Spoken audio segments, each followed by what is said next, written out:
absolutely worn out, walking round and round day after day on my beat. You know, the soles on my shoes are so thin now, if I stood on a penny, I could tell you whether it was heads or tails. I had a funny case. Well, I'm very busy, you know. Oh, I am. I'm on a very big case just now. Well, I've nearly finished it. There's only 2 bottles left. I had a funny case the other day. I arrested a man, and he was brought before the judge. And the judge said, now, what were you doing when this policeman arrested you? And the man said, I was quietly attending to my business. The judge said, what are you? He said, I'm a burglar. Another funny case, there's a woman in the next street, you know, just round the corner here. She's always singing, all day long, that woman's singing, where is my wandering boy tonight? Well, I never saw that woman's face till this morning, and I don't blame the boy for wandering at all. Mind you, it's funny how I joined the police force, you know. Of course, I've been connected with the police all my life, more or less. A month here and a month there.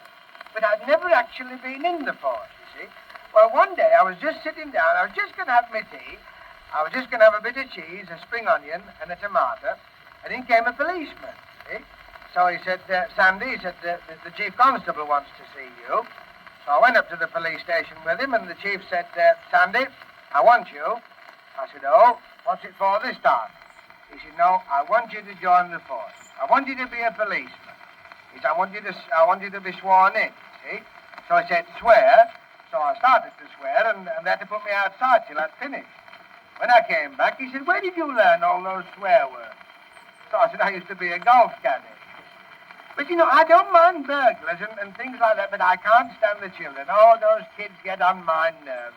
Now, not that I don't like children. I love children when they're asleep. Now, the other day, I heard a little boy crying in the street. I went up to the little boy. I said, what's the matter, sonny? What are you crying for? He said, well, my mother sent me out this morning on an errand and gave me 2 shillings.